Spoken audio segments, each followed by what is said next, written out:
So Malcolm X, doing a film like that so serious, Yes. did you come away learning new information? Because me just watching it, I learned so much. But being in it and probably, you know, doing research to do the part. Scary, very scary, because, you know, there were death threats on us from several sources. So we had security, even to get a cup of coffee. You couldn't walk nowhere without security, because they were saying bullets could come at any moment. And they were especially angry because Spike Lee, because they felt he's too sexual in his films and he's not worthy of doing a film about Malcolm X. And even one of his friends, Malcolm's friends, told him at the dinner we had before the film, we had Spike has a dinner before filming, and that guy told him, his name was Benjamin X in the film, the real Benjamin X said to him, said, Spike, brother Spike, I beg of you, if you do have anything in that film or Malcolm is doing sexual activity, take it out. Because there are people who will strike, they want to kill you. They've told me they're going to kill you.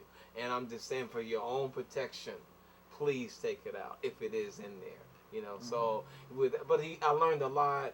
First, it was 4 callbacks. It was very hard to get that film. Very difficult, because, you know, Spike usually hires the same people. Yeah. So I didn't think that really, and they didn't want me. You know, I literally had to plead. Yeah, I mean, this one another audition. petition. This one audition. Yeah. Sign this for me to be in that part. Well, you know, thinking how Ali told me to act, right? I got a friend to act like a manager, and he was a friend who's very obnoxious anyway.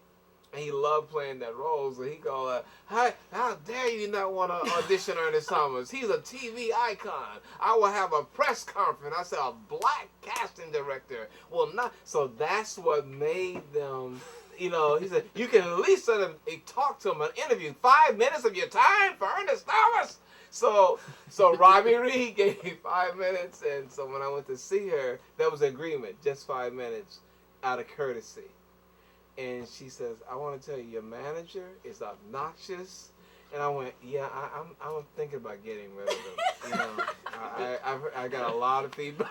And then he was all made up, you know. And so she said, "Well, while you're here, you might as well read. Go ahead and read." And then 4 callbacks. The last one with Denzel, and God bless Denzel. We had such a great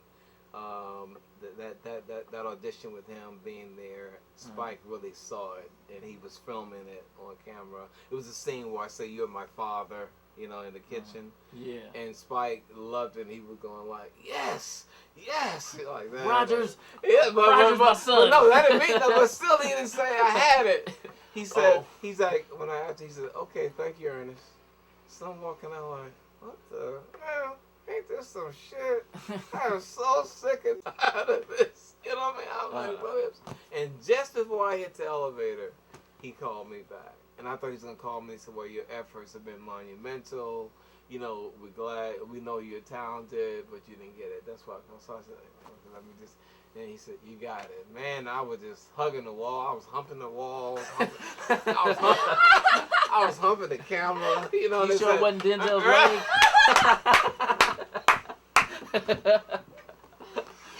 So how was it working with Denzel, and did you guys Incredible. keep in touch after that? Well, no, I didn't want to really. Denzel is he's a friendly person, but I know he already had his. You know, I never thought I'd push myself on people, but during that time, you know, he was very friendly, and would have me in the trailer, showing me footage.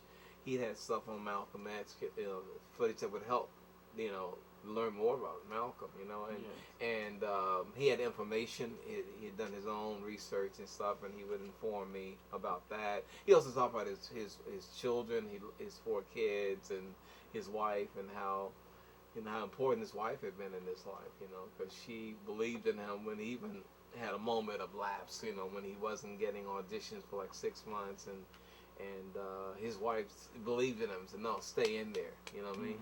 And I love that he loved his wife. And then I remember the thing that really made me love Denzel was when a woman who was having problems with a teenage son, she drove in from Michigan. I said, "I can't promise you." She said, if I can just have him speak to my son, because I don't want him to end up dead in the gangs and all that. I said, I can't promise.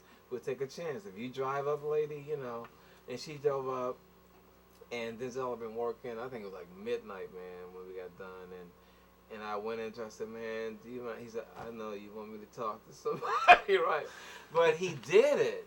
And I said, well, you know, just a minute. Man, he talked to that kid at least a half hour.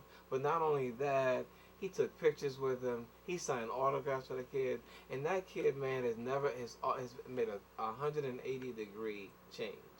That affected him so much that Denzel would take that time.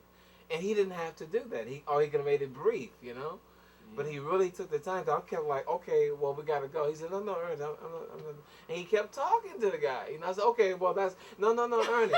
You know? Uh-huh. So he kept, and so that's what made me really, you know, love it. But no, not that we're like friends. We're not enemies, but, you know, just acquaintances from the show. Okay, so you got some new up-and-coming projects. Yes.